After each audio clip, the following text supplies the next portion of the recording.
vuelta en Cátedra Médica este miércoles del corazón con el doctor Ángel González Medina. Y antes de irnos a la pausa, quedaron varias cuestionantes ahí que planteaba el doctor Amaury García de cuáles son los mitos que envuelven todo el tema de la medicación. Si puede un paciente hipertenso abandonar la medicación sin supervisión o aprobación de su especialista. Vamos a informarle a la gente sobre estos aspectos. Bueno, sí, en realidad es muy importante resaltar al paciente hipertenso que está en tratamiento que no puede abandonar su medicación. Incluso si tiene algún efecto secundario que él considera o piensa que es responsable a la medicación, nunca abandonar el tratamiento de manera definitiva sin compartir su preocupación con su médico tratante.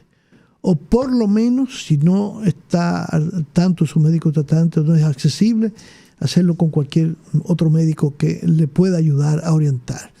Esto es muy importante. Claro, eso no quiere decir que si tiene un efecto tan importante que la presión se le fue al suelo, bueno, ese paciente probablemente hasta uno mismo le va a decir, no lo tomes, hidrátese bien, algo ha pasado. Sí. Pero nunca dejar su medicación, ni siquiera porque haya tomado alcohol.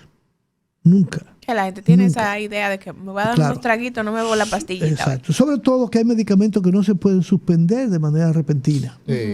Porque puede tener... Eso no significa que se beba, que se tome la pastilla con alcohol. Como hay gente, no hay gente que... yo conozco, trago de whisky. Yo conozco. La pastilla no, yo conozco gente que... Hay de todo. Se toma. Sí, porque piensa que le va a subir la presión, entonces se la toma. Tomando. Bueno, yo no sé si es un intento autolítico. La verdad es que hay muchas cosas así. Entonces... por supuesto, nunca suspender su medicación porque hay medicamentos, sobre todo, y usted debe estar orientado sobre eso, que si usted lo suspende de golpe puede tener un rebote y ese rebote lo lleva a lo que se llama una crisis hipertensiva. Crisis hipertensiva que puede poner en peligro la vida. Y ¿Cuáles son los niveles de una crisis hipertensiva? Los niveles pueden... hay una definición de crisis hipertensiva que no solamente depende de los síntomas, ni de las cifras.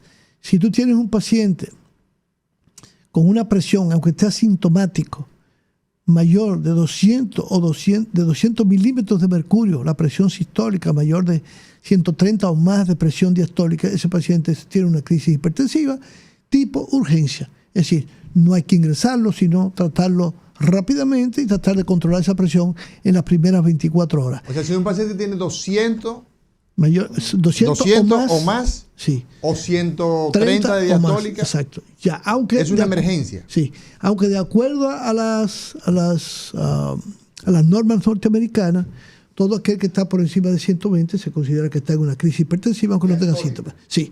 Ahora, y 200, mayor de 180, perdón.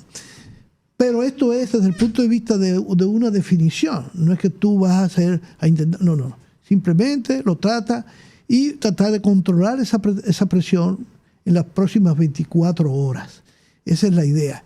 Y eso es diferente al paciente que tiene una crisis hipertensiva, que además está teniendo manifestaciones clínicas que amenazan su vida. Por ¿Esas ejemplo, manifestaciones? El paciente que llega con un edema pulmonar, ese tú lo vas a ingresar. Claro. El paciente que tiene un dolor torácico, lo mismo.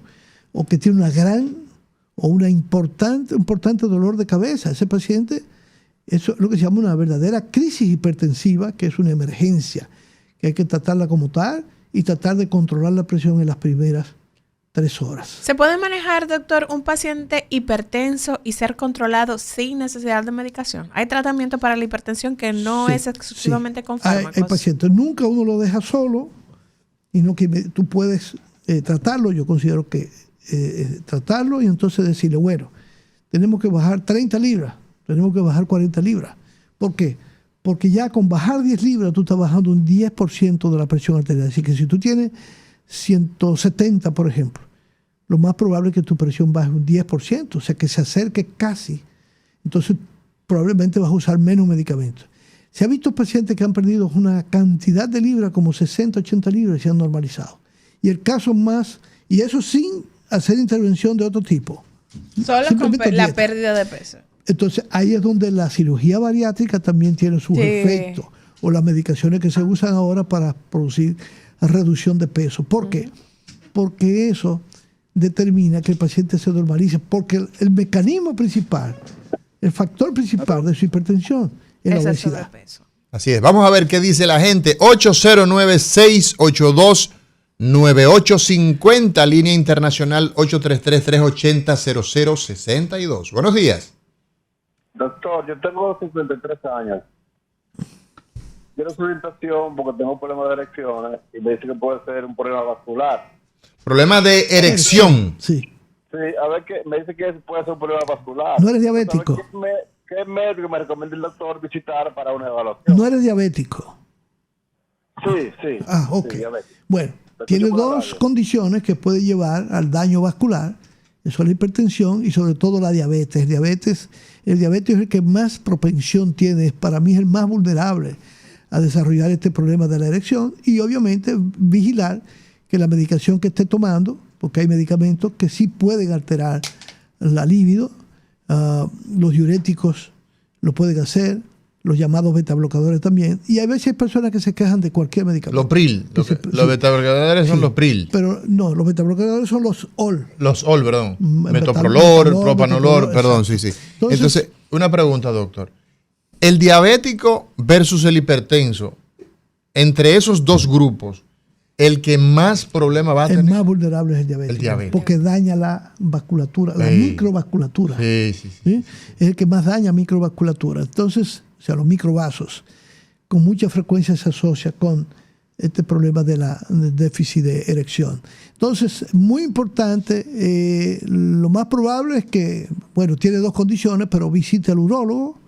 El urólogo puede orientarlo, le va a hacer una evaluación de la circulación de su órgano masculino, del pene, le va a hacer un Doppler, donde va a demostrar si hay déficit circulatorio y si no existe esto, entonces revisar si es la medicación que está tomando que de alguna manera está condicionando a que aparezca este trastorno.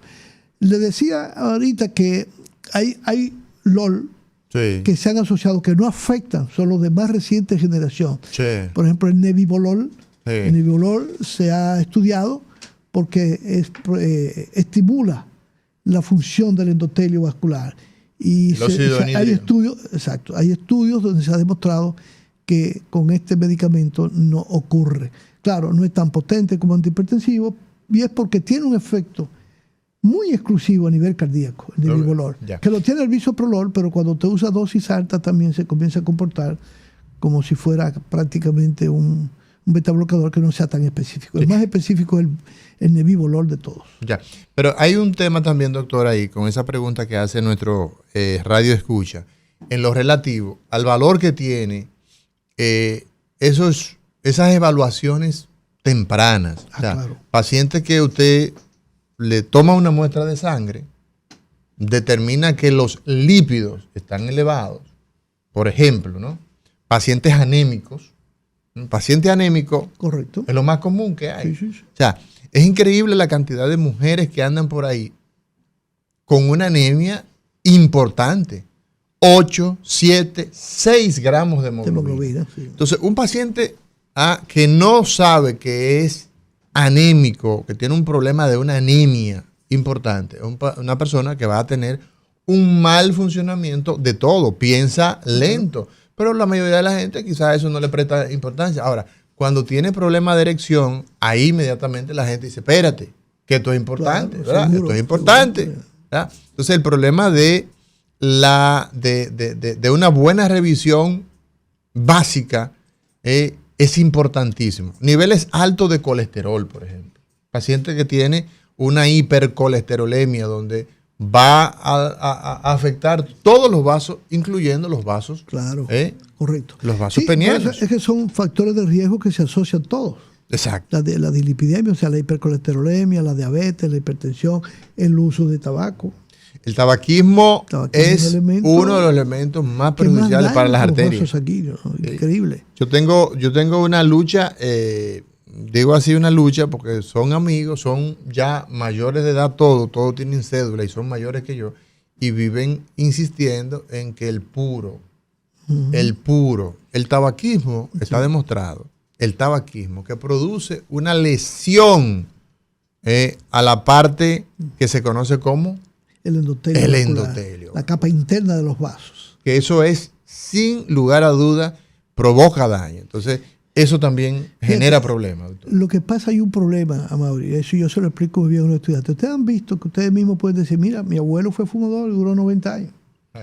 Sí, pero si usted va a darlo en cuenta, tiene bronquitis crónica y tiene daño vascular. Lo que pasa es que eran personas que se ejercitaban muchísimo, entonces desarrollaban un buen sistema. Papá, mi abuelo caminaba 5 y 6 kilómetros kilómetros diarios. Sin embargo, si era un adulto de esa época, mal comido. Que era poco activo. Y mal comido. Como era mi abuelo paterno, que era muy poco activo. Sí. Era muy sedentario. Sí. Además de que tenía un temperamento colérico. Sí.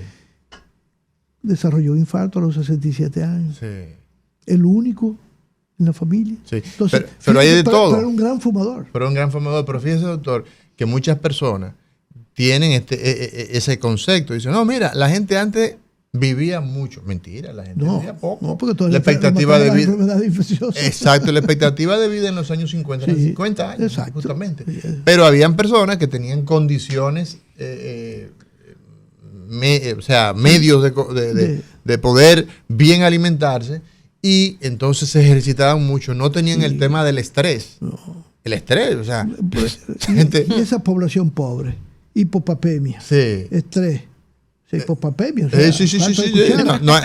Falta vitamina C de cuchara. Falta de cuchara, hipopapemia. Encima de eso fuman. Porque es la única diversión que tienen desde pequeñito. Tú lo ves con 11 y 12 años con un pachuché en los y campos. Eso era muy normal y es todavía que puede aparecer en los campos. Así mismo es. Bueno, señores, yo creo que hemos llegado al final, doctor.